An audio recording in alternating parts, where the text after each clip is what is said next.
After both seeing and adoring Sam Raimi's newest film, Send Help, I've spent the past few months making my way through his entire filmography. In that process, I've realized that Sam is a filmmaker I have a ton of appreciation for, maybe even more so than some of my friends or other people I've seen discussing him online. Whether it be his unreal and wild take on Spider-Man that helped me fall in love with the character so much, to the point where I still got an obsession with the dude, or his terrific and incredibly innovative Evil Dead films. You can't deny that Raimi has made some not only incredible movies, but influential ones too. However, when people discuss Sam Raimi and his work, one of his films goes quite undernoticed in my opinion, one that I'd argue ranks amongst his best films, and some of the best films ever. A Simple Plan. Based on a book of the same name, A Simple Plan is a neo-noir about two brothers, Hank and Jacob, and their friend Lou, who discover a crashed plane with $4.4 million in cash inside. The three men, as well as Hank's wife Sarah, devise a plan to keep the money a secret, but as time passes, trust erodes and the circumstances become more and more dire.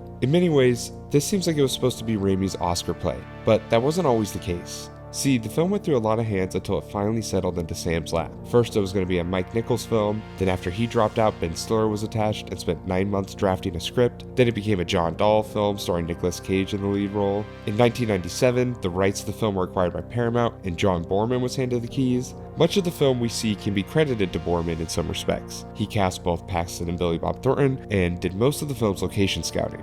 However, weeks before the film was set to begin shooting, Paramount got cold feet and became apprehensive about funding the film. Then, conflicting reports state Paramount was scared the film wouldn't be shot in time, and also that Boorman dropped out due to scheduling conflicts. All that said, enter Sam Raimi.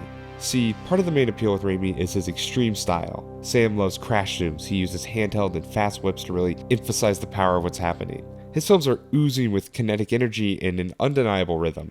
Raimi and his longtime collaborator and main cinematographer, Bill Pope, have made a name for themselves around this hyper-stylized and lively energy that is injected into all of the Raimi films. The tension and stakes are usually elevated by this style. You can see this all over his Evil Dead movies. The movies mine terrifying moments out of absurd camera work, and there is a tangible sense of life in the cinematography in those movies. Even the film right before this in Raimi's filmography, The Quick and the Dead, Sam is going buck wild with the camera in a western. Few sequences are as energetic as every shootout in that movie is. This dynamism is Raimi's bread and butter. That's what makes A Simple Plan so unique. In many ways, it doesn't feel like a Sam Raimi movie. Not only is the camera much more stationary, with fixed angles and tight medium shots that trap the characters, but the film is much darker, and far more somber than almost any other films he's made.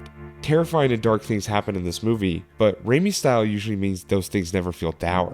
This is a gloomy film, through and through. It's depressing and also terrifying, but in none of the conventional ways that Raimi usually does those things. The most tense moments in this film aren't built up with loud action and fast camera work, it's almost all into performances, and the slow but daunting drip of information we get more and more of throughout the film. The book and original script was actually more violent, something you'd initially imagine Raimi would be interested in. But this more restrained and reserved approach to keep mentioning makes the film all the better. I believe it would really hurt the arcs of these characters to witness them commit murder or more violent acts earlier in the film, or if these events were sensationalized within the style of the film, as their moral decay is far more interior than exterior. Hank needs to believe he's still good, or appear that he does, and watching him brutally kill someone with the camera whipping around would make that arc far less believable. This inner turmoil is incredibly well executed by Bill Paxton, who plays the masking and hidden guilt of Hank in this really interesting way. He's loud and seemingly confident, but he's too much. You could tell there's more happening than he's leading you on to believe. He plays this manipulative but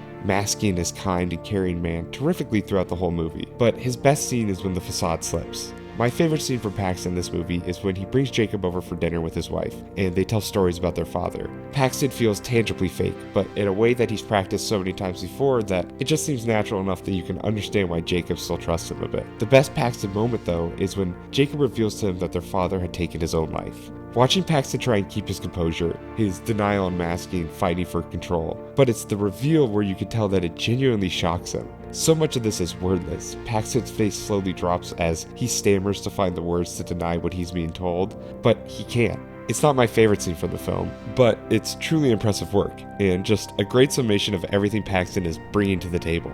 Another just great scene is the conversation between him and his wife Sarah, played by the wonderful Bridget Fonda, who is incredible. Paxton is good in it, but Fonda is next level here. The way she drags him down, her biting remarks are so terrifying, and one of the most contemptible actions in the entire film. But much like the rest of it, it's played in a much more subdued and realistic manner. The strength of A Simple Plan comes from moments like these, which I want to continue to stress feel so out of left field for Raimi. A great description of this film and sort of era for Raimi that I've heard is that this film feels like a Coen's brother movie that was directed by Sam Raimi, in the same way that The Hudsucker Proxy feels like a Raimi movie that the Coens made. The crime genre doesn't scream Sam, but maybe it's because he worked so closely with filmmakers who excelled in that genre and worked with the pieces that were left over from the filmmakers who picked up the project before him. But it just works here. Tone is a huge part of making everything I've described so far work, and another aspect that makes it feel so different from most of the Sam Raimi movies. This film is somber and doesn't let up on that. There are funny moments and even a wild Raimi-esque kill towards the middle of the film, but this is all in service of crafting a movie that is just dour through and through.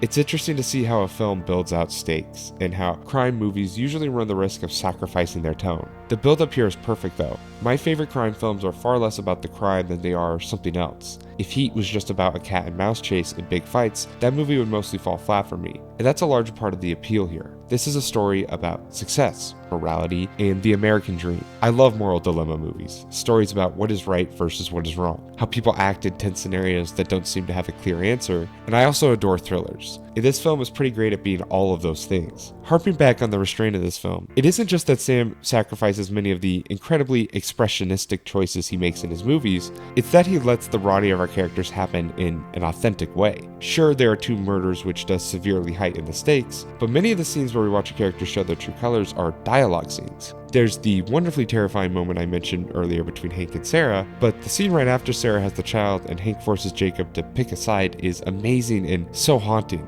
Jacob doesn't know Dwight's death isn't his fault, and you can see Hank capitalizing on this, even if he isn't explicitly mentioning it or using it. I would be totally remiss if I went this whole video without mentioning Billy Bob Thornton in this movie, who is giving a genuinely all-time performance. Jacob is such a lived-in character. It doesn't take Thornton much time at all to immerse you in the performance, and it starts in his first sequence. It's largely in the way he talks. His puttering and murmuring is at a peak in this movie. Jacob feels incredibly naive and vulnerable, but also smarter than the audience is led on to believe initially. The sequence that is truly mind-blowing is when he helps Hank frame Lou. It genuinely feels like he's selling out Hank, like he won't go through with the plan, and all the frustration the character has had is coming to the surface. His little you knows and stutters add so much to the character. He's trying and he's not a genius, but he's also been shortchanged and disrespected more than a few times. It's such an enthralling scene and summation of everything that works about the character. I think I could rewatch this section of the film a million times if it weren't for how gut-wrenchingly sad Thornton plays the end of it. He genuinely seems defeated by how far Hank has roped him into this. As good as he was at tricking Lou, you could tell how much is already eating at him. In a film full of reprehensible people and characters who slowly lose their grasp on morality more and more, Jacob is the one guy who you can latch onto as being at least somewhat genuine. Thornton plays disappointment and general tiredness so well in this film. You could tell he's reaching his wits end, but unlike Paxton's Hank, Jacob still wants to try because he cares about these people so much. When he smacks Dwight, you could tell it came from a place of genuine panic. He is truly the only one of the main four to not have a malicious turn. With Send Help being a moderate success and what many have dubbed a return to form for Sam Raimi, I'm glad that people are getting back on board with him. One of our most expressionistic filmmakers working today, with a clear hand on what he does best, Raimi proved with A Simple Plan that he is far more than just a one-noted filmmaker. Even if the movie eventually flopped at the box office, it failed to become the critical success it was meant to be for Raimi's career. The film itself is no dud. It's an incredible tale of how money shows your true colors, how people fall and lose themselves when a life-changing opportunity presents itself, and how the American dream has been busted since the beginning. This is the American dream, says Jacob. You work for the American dream. You don't steal it. So I guess, what would you do if you found $4.4 million in a destroyed plane? Hopefully not anything that these characters do. That's going to do it for this one. So as always, thank you for watching. Please consider leaving a like and subscribing. Follow me on Letterboxd and Substack, and go watch A Simple Plan.